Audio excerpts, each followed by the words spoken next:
तो दोस्तों, स्वागत है आप सभी का आज़ाद ग्रुप ऑफ एजुकेशन में। इस वीडियो में आप सभी जानते हैं, हम बात करते हैं यूपीएससी प्रीलिम्स के पीवाईक्यूज की, पिछले वर्षों के प्रश्न पत्रों की। तो आज हमारा यह लास्ट वीडियो होने वाला है इस पूरी सीरीज का। अब तक हमने लगभग बहुत सारे सब्जेक्ट, लगभग 5वां ये सब्जेक्ट है जो यूपीएससी में एक बड़ा वेटेज रखता है, उनके पीवाईक्यूज डिस्कस कर लिए हैं। 10 सालों के विगत वर्षों के प्रश्न हमने डिस्कस किए हैं। आज ये हमारा लास्ट वीडियो है और इस वीडियो में हम इतिहास के 2013 और 2014 के क्वेश्चंस का डिस्कशन करेंगे। तो आइए शुरू करते हैं बिना किसी देरी के। देखिए, ये क्वेश्चन हम पहले भी डिस्कस कर चुके हैं। बुद्ध के जीवन से कौन कौन सी चीजें संबद्ध थी, कौन कौन से स्थान संबद्ध थे। तो हमने बात की थी अवंती और गांधार को छोड़कर कौशल और मगध के बारे में। कौशल में जो लुम्बिनी क्षेत्र है जहां पर बुद्ध का जन्म होता है, और कुशीनारा जहां पर उन्हें निर्वाण की प्राप्ति होती है, मगध का क्षेत्र था, है ना। तो 3 और 4 हमारा यहाँ पर सही उत्तर बनता है। तो ये हमने पहले भी देख लिया था। आज फिर अब बात करते हैं अगले क्वेश्चन की। भारत के सांस्कृतिक इतिहास में के संदर्भ में एक शब्द है पंचायतन, किससे निर्दिष्ट करता है। तो यदि आप देखते हैं तो पंचायतन मंदिर निर्माण की एक शैली है ना। जिस तरह से हम देखते हैं कि नागर और द्रविड़ शैली, नागर शैली, बेसर शैली, इसी तरह से एक पंचायतन शैली भी मंदिर निर्माण की शैली के रूप में हम पढ़ते हैं। आई थिंक इजी क्वेश्चन है, ज्यादा इसमें सोचने जैसी बात या गलत करने जैसी बात नहीं है। क्वेश्चन की बात करें, जब निम्नलिखित युग्मों में से कौन सा एक भारतीय षड दर्शन, जो भारत के मुख्य प्रमुख रूप से 6 दर्शन हैं, उनमें से कौन सा नहीं है। तो देखिए, आपको 6 के 6 दिए हुए हैं, मीमांसा, वेदांत, न्याय, वैशेषिक, सांख्य और योग। बाकी लोकायत और कापालिक नहीं है भारत के षड दर्शनों में। तो ये भी इजी सा क्वेश्चन था, इसको भी हमने देख लिया है। फिर बात करते हैं विख्यात सत्रिय नृत्य के बारे में। सत्रिय नृत्य के संदर्भ में निम्नलिखित कथनों पर विचार कीजिए। आपको पता होना चाहिए, उत्तर पूर्व में स्पेशली असम का जो क्षेत्र है, सत्रिय नृत्य वहां से संबद्ध है। सत्रिय नृत्य संगीत, नृत्य तथा अभिनय का सम्मिश्रण है, यह बात ठीक है। असम का ही है, वैष्णव की शक्तियों शताब्दियां पुरानी जीवंत परंपरा है, यह असम की जीवंत एक परंपरा है, ठीक है। बाकी यह बात गलत है कि तुलसीदास, कबीर, मीराबाई द्वारा रचित भक्ति गीतों के शास्त्रीय रागों व तालों पर आधारित है। नहीं, ये बात इसके बारे में ठीक नहीं है। पहला दूसरा ठीक है, बी हमारा सही उत्तर है। आगे बढ़ते हैं। शक संवत के बारे में, सॉरी, शक संवत पर आधारित राष्ट्रीय पंचांग यानी कैलेंडर का एक क्षेत्र, जो आपको पता है जो राष्ट्रीय कैलेंडर है उसका जो फर्स्ट महीना होता है चैत्र होता है। तो चैत्र की पहली तारीख यानी नए साल की शुरुआत की यह बात कर रहा है मोटे तौर पर। ग्रिगोरियन कैलेंडर पर आधारित 365 दिनों के सामान्य वर्ष पर निम्नलिखित तिथियों में से किस एक के तद अनुरूप है। ये कहना चाह रहा है कि जब आप बात करते हैं राष्ट्रीय शक संवत के अनुसार वर्ष की, तो एक चैत्र, चैत्र की पहली तारीख अंग्रेजी कैलेंडर के कौन से दिन से शुरू होती है। तो सामान्य रूप से जब आप देखते हैं तो 22 मार्च से यह शुरू होता है, फर्स्ट चैत्र, पहली चैत्र। और अगर हम अधिवर्ष की बात करें, लीप ईयर की बात करें, तो यह तारीख 21 मार्च हो जाती है, क्योंकि एक दिन वहां पर 29 ऑफ फरवरी का ऐड हो जाता है ना। तो पहला ए हमारा बिल्कुल करेक्ट है, इसमें किसी तरह की दिक्कत कोई भी नहीं है। आगे बढ़ते हैं। ये अच्छा क्वेश्चन देखिए, भारत की कला एवं संस्कृति के इतिहास के संबंध में निम्नलिखित युग्मों पर विचार कीजिए। विख्यात मूर्ति शिल्प दिया हुआ है और स्थल दिया हुआ है इनका के कहां पर है। बुद्ध के महापरिनिर्वाण की एक भव्य प्रतिमा, जिसमें ऊपर की ओर अनेकों देवी संगीतज्ञ तथा नीचे की ओर उनके दुखी अनुयायी दर्शाए गए हैं। इस तरह की मूर्ति या इस तरह की प्रतिमा आपको कहां पर देखने को मिलती है। ये कह रहा है अजंता में। तो अजंता की गुफाओं में जब आप बात करते हैं गुफा नंबर 17 की, तो बुद्ध के परिनिर्वाण का यह दृश्य दिखाया गया है। बिल्कुल करेक्ट बात यह है, अजंता में, बिल्कुल ठीक है। प्रस्तर पर यानी पत्थर, पत्थर पर उत्कीर्ण वराह अवतार की विशाल प्रतिमा, जिसमें वह देवी पृथ्वी को गहरे विक्षुब्ध सागर से उभारते हुए दर्शाए गए हैं, है ना।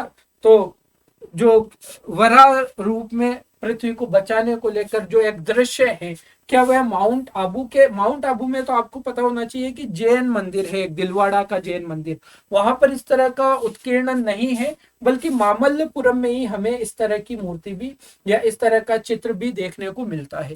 तो दूसरा हम यहाँ पर गलत कर देंगे। विशाल गोलाश्मों पर उत्कीर्ण अर्जुन की तपस्या या गंगा अवतरण, यह भी मामल्लपुरम में दर्शाया गया है यह चित्र भी, तो यह बात भी बिल्कुल ठीक है, परंतु दूसरा हमें गलत कर देना है। पहला और तीसरा हमारा बिल्कुल सही उत्तर यहाँ पर हो जाता है, तो सी हमारा उत्तर होगा, दूसरा हमने गलत कर दिया है। राइट, आगे बढ़ते हैं। भारत की संस्कृति एवं परंपरा के संदर्भ में कलारीपयट्टू क्या है? मुझे लगता है बहुत आसान क्वेश्चन है, केरल से संबंधित एक मार्शल आर्ट है कलारीपयट्टू, तो आसान सा क्वेश्चन। वह एक प्राचीन मार्शल कला है और इसे दक्षिण भारत के कुछ हिस्सों में जीवंत परंपरा है अभी तक भी, है ना। कलारीपयट्टू एक बड़ा मतलब में भारत का एक आर्ट फॉर्म है, मार्शल आर्ट फॉर्म है, इंपॉर्टेंट है, पूछा जाता है एग्जाम में। तो आगे बढ़ते हैं। गरबा गुजरात का है, डांसेस है, यहाँ पर नृत्यों की बात कर रहा है।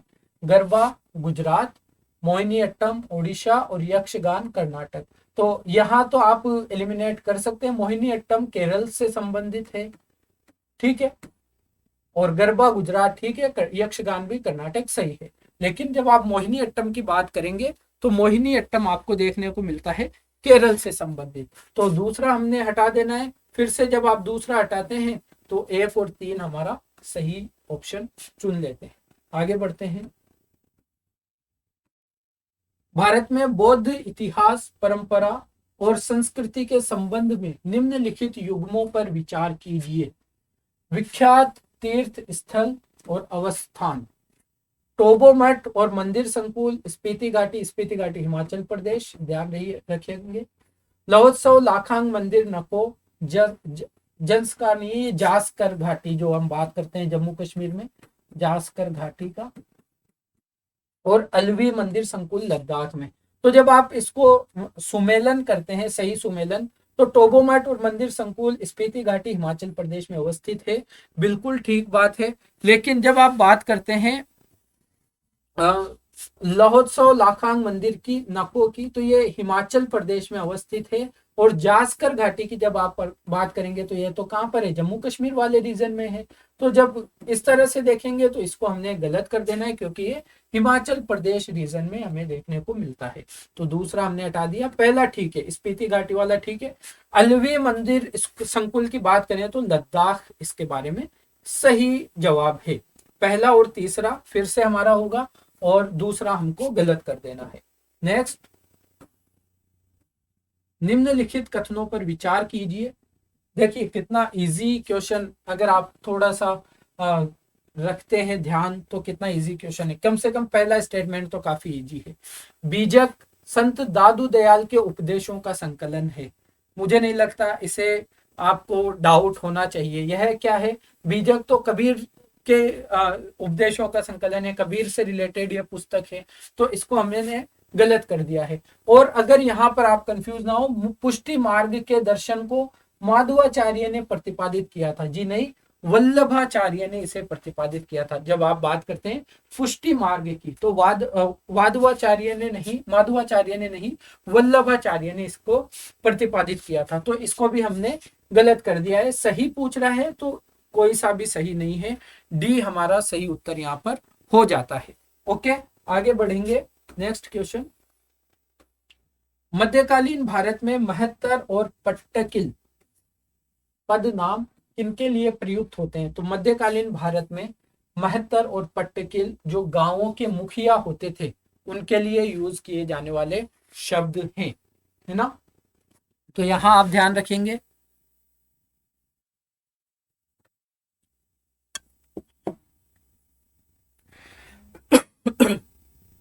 नेक्स्ट आगे बढ़ते हैं।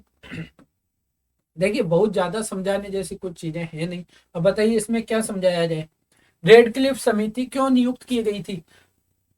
भारत में अल्पसंख्यकों की समस्याओं को सुलझाने के लिए स्वतंत्र विधेयक के को कार्य रूप में परिणत करने के लिए, भारत और पाकिस्तान के बीच सीमाओं के निर्धारण के लिए।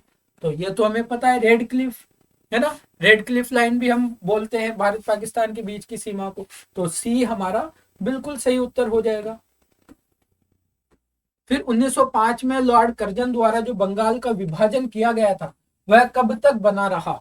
तो उसके विरोध में आंदोलन चला था। कौन सा वाला आंदोलन? स्वदेशी आंदोलन। आंदोलन तो थोड़ा धुंधला पड़ गया था, थोड़ा शिथिल पड़ गया था, और लगभग 2011 तक, जब तक दिल्ली दरबार नहीं लगा, है ना, सम्राट जॉर्ज पंचम के द्वारा शाही दरबार में कर्जन के अधिनियम को निराकृत किए जाने तक यह बना रहा था। 2011 में जो दिल्ली दरबार लगा था उसमें सम्राट जॉर्ज पंचम के द्वारा फिर दिल्ली बंगाल विभाजन को रद्द कर दिया गया था, खत्म कर दिया गया था। तब तक वो बना रहा था बंगाल विभाजन। तो बी इसमें बिल्कुल सही ऑप्शन है। आगे बात करते हैं, स्वतंत्रता आंदोलन के इतिहास में भारतीय राष्ट्रीय कांग्रेस का 1929 का अधिवेशन क्यों महत्वपूर्ण है? 1929 का अधिवेशन, जब हमने कहा था कि हमें डोमिनियन स्टेटस वगैरह नहीं चाहिए, हमें क्या चाहिए? पूर्ण स्वराज्य। भारत ने, कांग्रेस ने अपना लक्ष्य रखा था कि अब हमें पूर्ण स्वराज्य की प्राप्ति करनी है, इससे कम पर हम नहीं मानेंगे, राइट। 1929 का अधिवेशन, तो कांग्रेस के लक्ष्य के तौर पर पूर्ण स्वराज्य प्राप्ति को स्वीकृत करना, ये है हमारा बिल्कुल सही उत्तर। ये बिल्कुल सही उत्तर।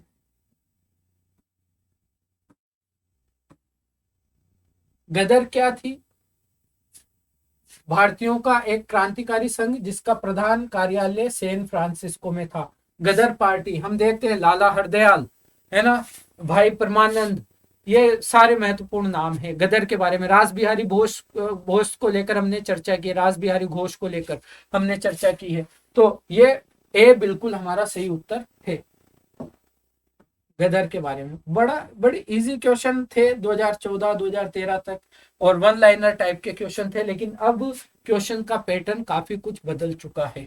महारानी विक्टोरिया की उद्घोषणा के क्या उद्देश्य थे? जब 1857 की क्रांति हुई तो उसके बाद में, उसके दमन के बाद में 1858 में क्राउन का ताज पूरी तरह से स्थापित कर दिया गया भारत में, और एक उद्घोषणा लेकर आई गई महारानी विक्टोरिया की। इस उद्घोषणा के उद्देश्य क्या थे? भारतीय राज्यों को ब्रिटिश साम्राज्य में मिलाने के किसी भी विचार का परित्याग करना। तो यह था कि जो इस तरह से अंग्रेज कंपनी के शासन में भारतीय राज्यों पर आधिपत्य स्थापित करते थे, तो महारानी के घोषणा में, उद्घोषणा में यह बात कही गई थी कि अब से किसी भी राज्य पर अधिकार नहीं किया जाएगा अंग्रेजों के द्वारा। यह बात बिल्कुल ठीक है, ठीक है। भारतीय प्रशासन को ब्रिटिश क्राउन के अंतर्गत रखना, ये तो है ना। कंपनी को कहा सिर्फ व्यापार संभालो, एडमिनिस्ट्रेशन हमें दे दो, ये बात ठीक है।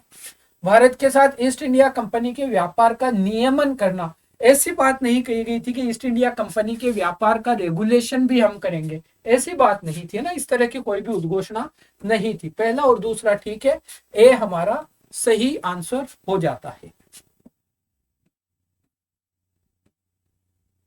फतेहपुर सीकरी का इबादत खाना क्या था? इबादत खाना बड़ा प्रसिद्ध जगह, बड़ी प्रसिद्ध चीज, वह भवन जिसमें विभिन्न धर्मों के विद्वानों के साथ अकबर क्या करता था? चर्चा करता था, है ना। सी हमारा सही उत्तर है। बाकी क्या कहा हुआ है? राज परिवार के इस्तेमाल के लिए मस्जिद, अकबर का निजी प्रार्थना कक्ष, वह कमरा जिसमें विभिन्न धर्म वाले कुलीन जन धार्मिक बातों के विचारार्थ जमा होते थे। अकबर से चर्चा करते थे ना विभिन्न धर्म के लोग, विभिन्न धर्म के विद्वान। सी सही है यहाँ पर। तो इस तरह से 2014 के क्वेश्चन कंप्लीट होते हैं, और फटाफट से 2013 के भी हम देख लेंगे। क्या है? भारतीय शिला वास्तु के इतिहास के संदर्भ में निम्नलिखित कथनों पर विचार कीजिए। बादामी की गुफाएं भारत की प्राचीनतम अवशिष्ट शैलकृत गुफाएं हैं। जब आप थोड़ा सा देखेंगे, लगभग सबसे प्राचीनतम गुफाओं की आप बात करेंगे तो बराबर की गुफाएं आपको प्राचीनतम गुफाएं मिलेगी भारत में। दरअसल इन्होंने क्या किया है, बराबर की गुफाओं के बारे में और बादामी गुफाओं को उल्टा पुल्टा कर दिया है, बस यही है। थोड़ा सा हमें अवेयर रहने की जरूरत है। तो जब आप बात करते हो सबसे प्राचीन गुफाओं की, तो बराबर की गुफाएं आपको देखने को मिलती है। बराबर की शैलकृत गुफाएं सम्राट चंद्रगुप्त मौर्य द्वारा मूलतः आजीवक, आजीविक नहीं, आजीवक जो संप्रदाय था के लिए बनवाई गई थी। तो आजीवक संप्रदायों के लिए बनवाई गई गुफाएं बादामी की गुफाएं थी, ना कि बराबर की गुफाएं, राइट। तो यहाँ पर दोनों को मतलब में क्रॉस कर दिया गया है, इसलिए ये दोनों ही गलत हो जाएंगे। एलोरा में गुफाएं विभिन्न धर्मों के लिए बनाई गई हैं। एलोरा में हम सब जानते हैं, हमें बौद्धिज्म भी देखने को मिलता है, जैनिज्म की गुफाएं भी देखने को मिलती है और हिंदुइज्म की तो मिलती ही है ना। तो तीसरा ठीक है, बाकी दोनों गलत है। तो केवल सी हम यहाँ पर केवल 3 हम यहाँ पर अपना ऑप्शन चूज करेंगे। नेक्स्ट, भारत की यात्रा करने वाले चीनी यात्री हेनसांग ने तत्कालीन भारत की सामान्य दशाओं और संस्कृति का वर्णन किया है। इस संदर्भ में निम्नलिखित में से कौन सा या कौन से कथन सही है या है? सड़क मार्ग और नदी मार्ग लूटमार से पूरी तरह सुरक्षित थे। तो देखिए, ये बात तो आपको याद भी रहनी चाहिए कि हेनसांग के विवरणों में ये बात बहुत स्पष्ट तौर से मिलती है कि उसे भी कई बार लूटा गया है रास्ते में। तो वह ये तो नहीं लिखेगा कि पूरी तरह से सुरक्षित है, क्योंकि वह खुद लूटा है।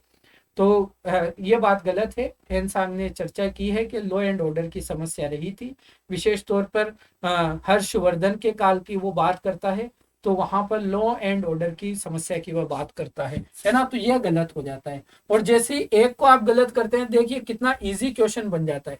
बी हमारा 2 और 3 बिल्कुल ठीक ऑप्शन है, चाहे आपको पता हो या ना हो। जहां तक अपराधों के लिए दंड का प्रश्न है, अग्नि जल विष द्वारा सत्य परीक्षा किया जाना ही किसी भी व्यक्ति की निर्दोषता या दोष का साधन थे, और व्यापारियों को 9 घाटों और नाकों पर शुल्क देना पड़ता है। बाकी दोनों स्टेटमेंट ठीक है, पहला गलत है, और पहला इजी था एलिमिनेट करना, इसीलिए इस तरह के ऑप्शन शायद आपको दिए गए थे, राइट। आगे बढ़ते, कुछ शैलकृत बौद्ध गुफाओं को चैत्य कहते हैं, जबकि अन्य को विहार। आप देखते हैं कि गुफाओं को, जो चट्टानों को काट कर गुफाएं बना दी जाती हैं, उनमें चैत्य और विहार 2 तरह की चीजें हमें देखने को मिलती हैं। जो मोंक होते थे, जो भिक्षु होते थे, जब वो सफर करते थे एक जगह से दूसरी जगह पर, तो वो इन गुफाओं का यूज करते थे। चैत्य वे स्थान होते थे जहां पर वो अपनी उपासना करते थे, अपना पूजा पाठ करते थे, है ना। और विहार वे स्थान जहां पर वो आराम करते थे, जहां पर वो रहते थे। तो ये तो आपको पता ही है। और इसी तरह से कहा गया है कि विहार पूजा स्थल होता है, लेकिन विहार पूजा स्थल नहीं होता, पूजा स्थल तो चैत्य होता है। ठीक है, तो निवास स्थान गलत है, ये वाला ठीक है कि चैत्य पूजा स्थल होता है, जबकि विहार बौद्ध भिक्षुओं का निवास स्थान है। ये बात बिल्कुल करेक्ट है। ओके, तो यहां पर आप चीजों को देख सकते हैं। बी हमारा सही। आइए आगे चलिए। निम्नलिखित में से कौन सा एक बौद्ध मत में निर्वाण की अवधारणा की सर्वश्रेष्ठ व्याख्या करता है? निर्वाण, निर्वाण का मतलब है कि आप अपनी इच्छाओं को, अपनी तृष्णा को, है ना, अपने और क्या कह सकते हैं हम, अपनी माया मोह को, सबको त्याग कर अपने आप पर विजय हासिल करो। एक तरह से वही निर्माण है। और इसका जो थोड़ा सा फिलोसॉफिकल टच इस क्वेश्चन को दिया गया है, तृष्णा रूपी अग्नि का शमन करना ही क्या है? निर्वाण है। यही निर्वाण की परिभाषा है। ठीक है, तो ए हमारा बिल्कुल सही है। निम्नलिखित में से कौन सा या कौन से लक्षण सिंधु घाटी सभ्यता के लोगों का सही चित्रण करते हैं? उनके विशाल महल और मंदिर होते थे। क्या मंदिरों की बात मिली है हमें? यहां से आप बिल्कुल इसको गलत कर सकते हो, और जब पहला गलत करते हो तो 2 ऑप्शन हट गए कि या तो केवल दूसरा सही है या फिर तीनों ही गलत है। तीसरा देख लो, वे युद्ध में घोड़ों द्वारा खींचे गए रथों का प्रयोग करते थे। तो युद्ध में घोड़ों द्वारा खींचे गए रथों का प्रयोग तो हमें वैदिक काल में देखने को मिलता है, ना कि सिंधु घाटी सभ्यता में। एक तो इस तरह से आप इसको कर सकते हैं। बाकी घोड़ों के बारे में तो सिंधु घाटी सभ्यता के लोगों को पता था नहीं था, इस तरह के पूरी तरह से प्रमाण नहीं मिले कि उनको घोड़ों के बारे में जानकारी थी, राइट। तो जानकारी नहीं थी, तो यहां से भी हम इसको हटा ही देंगे, और ऑप्शन से भी ये हमारा हट गया है। इसके अलावा देवियों और देवताओं की दोनों की पूजा करते थे, तो इस तरह के साक्ष्य हमें मिले हैं, है ना। देवियों के कुछ मूर्तियां मिली है, पुरुष देवता टाइप की भी, तो इस पशुपति की मूर्ति हम कह सकते हैं, है ना। तो इस तरह की मूर्तियां तो हमें देखने को मिलती है, तो हम अंदाजा लगाते हैं कि वे देवियों और देवताओं की पूजा करते थे। बाकी बी हमारा ठीक है, बाकी सारे गलत है। नेक्स्ट, निम्नलिखित में से कौन सा या कौन से कथन जैन सिद्धांत के अनुरूप है? जैन सिद्धांत के अनुरूप, कर्म को विनष्ट करने का सुनिश्चित मार्ग तपश्चर्या है, यानी तपस्या करो तभी आपके कर्म, कर्म का सिद्धांत बड़ा महत्वपूर्ण है। और जैनिज्म में यही है कि कर्म की वजह से ही आपका जो बार बार पुनर्जन्म होता है, जब तक आप अपने कर्म को न्यूट्रल नहीं करते हैं तब तक आपका जन्म होता रहता है। तो कर्म एक बड़ा सब्जेक्ट है, बड़ा सिद्धांत है कर्म सिद्धांत जैनिज्म में। और कर्म के को सुनिश्चित कर, विनष्ट करने यानी कर्म को न्यूट्रल करने, खत्म करने का जो मार्ग है वह तपस्या है, तपश्चर्या है, बिल्कुल ठीक है। प्रत्येक वस्तु में, चाहे वह सूक्ष्मतम कण हो, चाहे वह छोटी से छोटी वस्तु हो, आत्मा होती है। यह बात भी मानता है जैनिज्म में ना, प्रत्येक वस्तु में आत्मा मानता है। कर्म आत्मा का विनाशक है और अवश्य इसका अंत करना चाहिए, कर्म का अंत करना चाहिए, तभी हमें मोक्ष की प्राप्ति होती है। इस तरह का कॉन्सेप्ट जैनिज्म में है, तो यह बात भी ठीक है। तो पहला, दूसरा, तीसरा सभी हमारे करेक्ट हैं। नेक्स्ट, निम्नलिखित भक्ति संतों पर विचार कीजिए।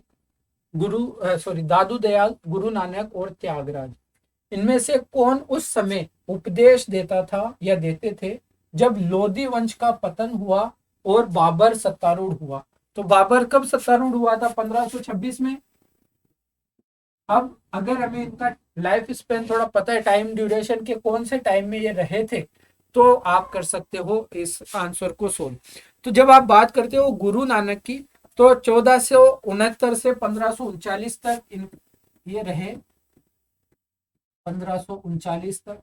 तो हम देख रहे हैं कि 1526 में बाबर आता है और इस टाइम ड्यूरेशन के अंतर्गत गुरु नानक जी रहे होंगे, सिख धर्म के संस्थापक थे, ये रहे होंगे, इनके बारे में बात ठीक है।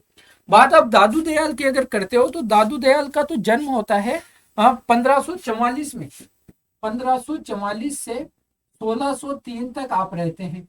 और 16 मतलब 1544, इससे पहले तो बाबर आ ही चुके थे, तो ये हमसे इसका टाइम ड्यूरेशन इनका मैच नहीं करता। त्यागराज की भी आप बात करते हो, तो त्यागराज भी लगभग 1767 से 1847 तक हमें देखने को मिलते हैं, है ना। तो इनका भी टाइम ड्यूरेशन मैच नहीं करता, 1767 से 1847 तक। तो ये भी ठीक नहीं है। सिर्फ कौन उपदेश देता होगा उस समय तक? गुरु नानक जी। और बी हमारा बिल्कुल सही उत्तर यहाँ पर हो जाता है। निम्नलिखित ऐतिहासिक स्थलों पर विचार कीजिए। अजंता की गुफाएं, लेपाक्षी मंदिर, सांची का स्तूप। उपयुक्त स्थलों में से कौन सा या कौन से भित्ति चित्रकला के लिए जाने जाते हैं? भित्ति चित्रकला, दीवार पर बनी हुई जो चित्रों की बात आती है उसके बारे में। तो देखिए, सांची के स्तूप को तो आप एलिमिनेट कर दीजिए, क्योंकि सांची के स्तूप पर भित्ति चित्रकला जैसी विशेषताओं की बात हम नहीं करते हैं, तो एक को तो हम हटा देते हैं। अजंता गुफा हमें पता है कि भित्ति चित्रों के लिए प्रसिद्ध है। वहीं जब आप बात करते हैं लेपाक्षी मंदिर, जो उत्तर पूर्व का एक बड़ा महत्वपूर्ण मंदिर है, अरुणाचल प्रदेश का अनंतपुर जिले में यह देखने को मिलेगा आपको। इस मंदिर की छतों पर बड़ी मनमोहक चित्रकला की गई है, चित्र बनाए गए हैं ना। तो लेपाक्षी मंदिर को भी हम इसके अंतर्गत रखेंगे। तो 1 और 2 हमारा ठीक है, बाकी तीसरा हमने गलत कर दिया है। आगे बढ़ेंगे। भारत में दार्शनिक विचार के इतिहास के संबंध में सांख्य संप्रदाय से संबंधित निम्नलिखित कथनों पर विचार कीजिए। सांख्य पुनर्जन्म या आत्मा के आवागमन के सिद्धांत को स्वीकार नहीं करता। दोस्तों, यह बात गलत है। भारत में सांख्य दर्शन बिल्कुल पुनर्जन्म या आत्मा के आवागमन को स्वीकार करता है। इसके अंदर इस पक्ष की, इस सिद्धांत की स्वीकृति है, तो इसको तो हम गलत करेंगे। सांख्य की मान्यता है कि आत्मज्ञान ही मोक्ष की ओर ले जाता है, न कि कोई बाह्य प्रभाव अथवा कारक। कि आत्मज्ञान, खुद से ज्ञान हासिल करो, अपने आप को प्रकाश में करो, ज्ञान के प्रकाश से भरो, तभी आप मोक्ष प्राप्त कर सकते हो। कोई दूसरी चीज आपको मोक्ष की प्राप्ति नहीं करवा सकती। यह बात करता है सांख्य ज्ञान, बिल्कुल करेक्ट है। सॉरी, दूसरा बिल्कुल ठीक है। आगे बढ़ेंगे। बंगाल के तिभागा किसान आंदोलन की क्या मांग थी? देखिए, जो बटाईदार किसान थे ना बंगाल के, बटाईदार मतलब दूसरों की जमीन होती थी, आप खेती करते हैं, आप है ना, जमीन दूसरों की है, भूस्वामियों की जमीन है। तो तब तक ये जो आंदोलन हुआ था, ये 1946 की बात है, बंगाल वाले क्षेत्र में। तो क्या था कि आपको प्रोवाइड की जा, आपको जो जमीन मिलती थी, आप जो भी, जो बटाईदार किसान होते थे, वो उस जमीन में जो भी उपजाते थे, उनका उत्पादन जितना भी होता था, उसका आधा 50% आपको देना पड़ता था। किसको? भूस्वामी को, जिसकी जमीन होती थी। तो सारी मेहनत तो किसानों की है ना। उनको लगता था कि हमें अपनी मेहनत का बहुत कम मिलता है, तो वो ये चाहते थे कि ये जो 50% लेते हैं, इसको 1/3 कर दें, 1/3 हम दे देंगे भूस्वामियों को, कोई दिक्कत नहीं है, लेकिन 50% ज्यादा हो जाता है। तो ये आंदोलन था। तो 1/3 भाग करने की बात थी। तो जमींदारों की हिस्सेदारी को फसल के आधे भाग से कम करके 1/3 करना था। ये इनके आंदोलन का क्या था? मुख्य उद्देश्य था, या मेन मांग इनकी यही थी। ओके, आगे बढ़ते हैं। साइमन कमीशन के आने के विरुद्ध भारतीय जन आंदोलन क्यों हुआ था? साइमन कमीशन भारत आया तो उसका विरोध क्यों किया गया था दोस्तों? भारतीय 1919 के अधिनियम के कार्यवाही का पुनरीक्षण कभी नहीं चाहते थे। देखो, ये तो बात ठीक नहीं हुई कि कोई कार्यक्रम लाया गया है या कोई अधिनियम लाया गया है, उसकी जांच ही ना हो कि अब तक उसने कितना काम किया, ऐसा तो बढ़िया रहता है।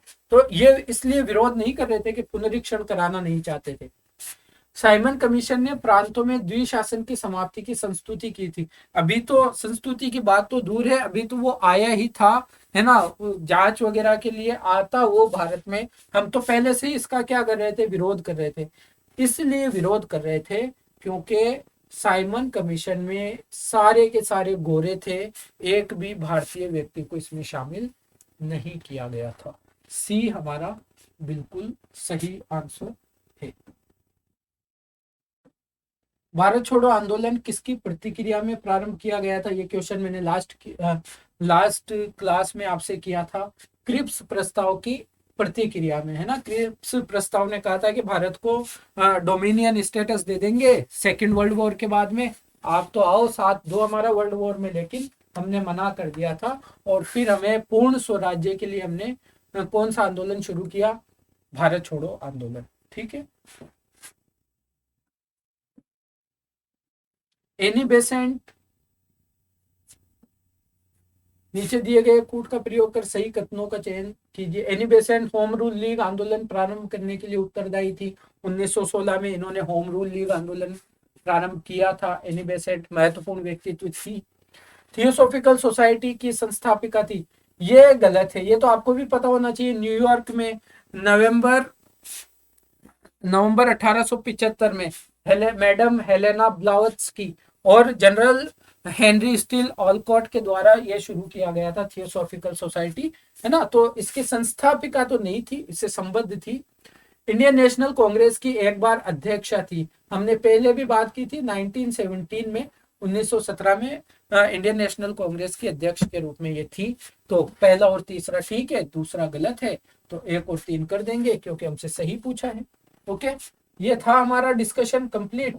और मुझे लगता है हमने पूरी मेहनत से इन 5 सब्जेक्ट के पिछले 10 वर्षों के सभी क्वेश्चंस को किया है, और उम्मीद कर रहा हूँ आपको चीजें समझ में आई होगी। अब हम सबको फोकस्ड हो जाना है प्रीलिम्स को लेकर, 2023 के प्रीलिम्स को लेकर। बहुत जल्दी आपके सामने इस तरह की चीजें लाएंगे, स्ट्रेटेजी लाएंगे कि किस तरह से आपको सिर्फ 90 दिनों में आप अपनी तैयारी को एक फोकस्ड वे में प्रीलिम्स के लिए डेडिकेटेड हो सकते हैं, है ना। इसके बारे में बात करेंगे। हम किस तरह से मिलकर आपको आगे बढ़ाने के लिए काम कर सकते हैं, उसके बारे में भी चर्चा करेंगे। तो बहुत काम करना है, बहुत फोकस्ड होकर स्टडी करनी है। हमने अपने प्रीवियस ईयर क्वेश्चंस को बहुत डेडिकेटेडली, बहुत एक्सप्लेन्ड वे में खत्म कर लिया है आज। इसके लिए आप सभी का धन्यवाद कि आप साथ बने रहे, वरना मैं शायद इस सीरीज को कंप्लीट नहीं कर पाता। आप लोगों का साथ बना रहा और हमने मिलकर इस काम को पूरा किया है। आप इसी तरह से सपोर्ट करते रहेंगे, भरोसा बनाए रखेंगे, तो हम प्रीलिम्स पर भी बहुत अच्छा अचीवमेंट करने वाले हैं। आप साथ बनाए रखिए, पढ़ते रहिए, अपना ध्यान रखिए, अपनों का ख्याल रखिए, और फिर मिलते हैं एक नए प्रोजेक्ट के साथ नेक्स्ट किसी वीडियो में। तब तक के लिए पढ़ते रहिए। धन्यवाद।